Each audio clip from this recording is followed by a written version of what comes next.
સમાચારની શરૂઆત કરીએ તો રાજકોટથી સમાચાર પ્રાપ્ત થઈ રહ્યા છે। રાજકોટના રૂખડિયાપરાની આંગણવાડીની દયનીય સ્થિતિ જોવા મળી છે। મહત્વપૂર્ણ સમાચાર કહી શકાય। બાળકો લારીમાં આંગણવાડી આવવા માટે મજબૂર બન્યા છે। ખુલ્લી ગટરના કારણે બાળકોનું ભવિષ્ય અંધારામાં જોવા મળ્યું છે। ખુલ્લી ગટરના કારણે લોકોની દયનીય સ્થિતિ જોવા મળી છે। તો બીજી તરફ ગટર ઉભરાવાના કારણે બાળકોમાં માંદગી થશે તો તેની માટે જવાબદાર કોણ રહેશે તે એક સવાલ ઉઠવા પામ્યો છે। તો બીજી તરફ વાત કરવામાં આવે કે આરએમસી તંત્ર અને સ્થાનિક કોર્પોરેટર આ નિષ્ફળ નીવડ્યા છે। કોઈ કાર્યવાહી કરવામાં આવી નથી। ગટરના ગંદા પાણી બહાર આવી રહ્યા છે અને તેની માટે જો બાળકને કંઈ થશે તો તેની માટે જવાબદાર કોણ રહેશે તે એક મોટો પ્રશ્ન ઉદ્ભવ્યો છે। આરએમસી તંત્ર દ્વારા ગટરને લઈને કોઈ કાર્યવાહી કરવામાં આવી નથી। ખુલ્લી ગટરના કારણે બાળકો આંગણવાડીએ જવાનું ટાળે છે। તો ખુલ્લી ગટરના કારણે બાળકોનું ભવિષ્ય અંધારામાં જોવા મળ્યું છે। બાળકો લારીમાં આંગણવાડી આવવા માટે મજબૂર બન્યા છે। તો આરએમસી તંત્ર દ્વારા કોઈ કાર્યવાહી કરવામાં આવી નથી। સ્થાનિક કોર્પોરેટર પણ નિષ્ફળ નીવડ્યા છે। કોઈ કાર્યવાહી અત્યાર સુધી કરવામાં આવી નથી। તો બીજી તરફ આરએમસી તંત્ર દ્વારા ગટરને લઈને કોઈ કાર્યવાહી કહી શકાય। ખુલ્લી ગટરના કારણે બાળકોનું ભવિષ્ય અંધારામાં મુકાયું છે કારણ કે ખુલ્લી ગટર છે અને તેના કારણે બાળકોને લારીમાં આવવું પડે છે। વધુ વિગતો સાથે સંવાદદાતા ધ્રુવ કુંડેલ આપણી સાથે લાઈવ જોડાઈ ગયા છે। જી, રાજકોટના રૂખડિયાપરાની આંગણવાડીની દયનીય સ્થિતિ જોવા મળી છે, શું માહિતી? ચોક્કસથી વાત કરીએ તો રાજકોટના રૂખડિયાપરા વિસ્તારમાં આવેલ જે આંગણવાડી છે ત્યાંની સ્થિતિ ખૂબ જ દયનીય છે। સીધા જ આપણે દ્રશ્ય દેખાડવા માંગીશ આંગણવાડીના બહારના દ્રશ્યો કે જ્યાં ખુલ્લી ગટરના કારણે બાળકો અહીં આવવા માટે ક્યાંક હાલ નકારી રહ્યા છે અને મહત્વની બાબત એ છે કે જે બાળકોના માતા પિતા છે તેઓ રેકડી દ્વારા બાળકોને આ આંગણવાડી મોકલે છે। એટલે કે ચોક્કસથી કહી શકાય કે એક વિડીયો છે તે સામે આવ્યો છે કે જેમાં બાળકો રેકડીમાં બેસીને ખાસ તો તેઓ આંગણવાડી આવે છે અને મહત્વની બાબત એ છે કે આને લઈને અનેક વખત રજૂઆત કરવામાં આવી છે અને રજૂઆત કોઈ પણ પ્રકારની રજૂઆતને લઈને તંત્ર તરફથી ધ્યાન નથી દેવામાં આવ્યું। માટે ક્યાંક ફરી એક વખત લોકો છે તે રજૂઆત કરી રહ્યા છે। સ્થાનિક આપણી સાથે કહી શકાય કે આંગણવાડીના કર્મચારી છે, એમની સાથે વાત કરીશું। શું નામ છે આપનું? મારું નામ ભાવિકાબેન ચાવ છે અને હું અહીંયા આંગણવાડીમાં 10 વર્ષથી ફરજ બજાવું છું।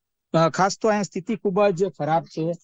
રેકડી દ્વારા ક્યાંક બાળકો છે તે આવે છે।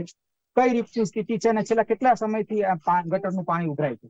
ગટરનું પાણી તો લગભગ વધારે ઉભરાય છે, પણ આજે મારી આંગણવાડી બનીને 5 વર્ષ થયા છે અને 5 વર્ષથી હું તમામ બાળકોના વાલીઓ અને બાળકોને પણ એટલું આરોગ્યને એટલું નુકસાન પૂછે છે કે એને આંગણવાડીમાં આવવું હોય તો ગટરમાંથી ટપીને આવવું પડે। એમના નાના બાળકો છે એમને અમારે ટપાડીને લેવા પડે। વાલીઓ મૂકવા આવે તો વાલીઓ એમ કહે છે કે બેન બાળકોને કઈ રીતે મોકલવા? ખાસ તો રેકડી દ્વારા ક્યાંક બાળકોને હવે છેલ્લા 10 દિવસથી વાલીઓ પણ એટલા પરેશાન થઈ ગયા છે કે એ પોતે કહે છે કે ભાઈ અમારે આંગણવાડીમાં મોકલવા પણ જરૂરી છે કારણ કે એક સારી યોજના છે। પણ જ્યારે આવી પરિસ્થિતિ થઈ જાય છે ત્યારે વાલીઓને અમે સમજાવીતા હોઈએ છીએ તો વાલીઓ આંગણવાડીમાં મોકલવા માટે બાળકોને ઉપરથી રેકડી દ્વારા અહીંયા મૂકવા આવે છે। ખાસ તો સ્થાનિકો પણ આપણી સાથે છે, એમની સાથે વાત કરીશું। શું નામ છે આપનું? મારું નામ મોનિકા કિશનભાઈ લોરિયા છે। આ પરિસ્થિતિ જોતા તો અમને એવું થાય છે કે અમે અમારા બાળકોને મેકવા રાજી નથી થતા, પણ અમારે બાળકોને ભણાવવા પણ જરૂરી છે। જો અત્યારે ભણવા ન મોકલવી તો પછી અમારે બાળકોને આગળ કેમ વધારવા? જો આ ગંદકી હવે નહીં જાય તો અમારે પછી જોવું પડે ને આગળ આ મંદવાડ જાય નહીં।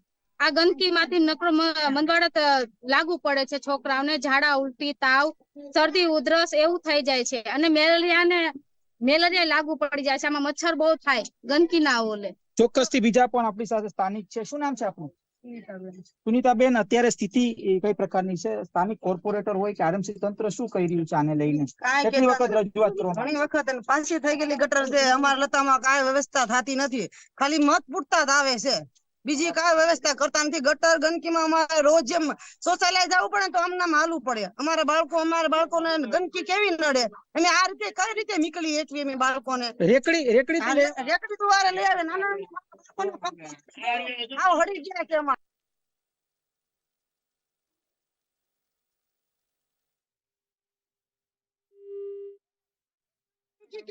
રોજ હાલી હતી ગોબરા ને ગંદકી છે। મત હોય ને ત્યારે આવે તમે કરી દેશું, અમે તમને કરી દઈશું। ખાલી મત થાય ને ગરીબ માણસો ફોલા ને વ્યા જાય છે, બીજું કઈ આગળ કામ કરતા નથી।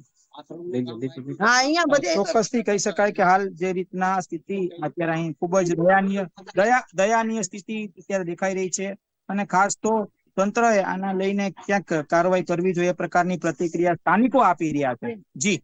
જી, તમામ જાણકારી આપવા બદલ આપનો આભાર.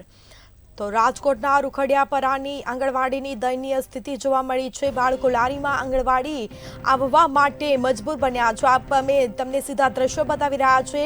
ગટરના પાણી બહાર ઉભરાઈ રહ્યા છે અને જેના કારણે બાળકને પણ કોઈ રોગ થઈ શકે છે અને તેના માટે જવાબદાર કોણ રહેશે તે એક મોટો સવાલ ઉઠવા પામ્યો છે. તો બાળકો લારીમાં આવવા માટે મજબૂર બન્યા છે. આંગણવાડીમાં કેટલાક દિવસથી આ ઘટના જે છે તે સામે આવતી હોય છે પરંતુ તંત્ર દ્વારા કોઈ કાર્યવાહી કરવામાં આવતી નથી.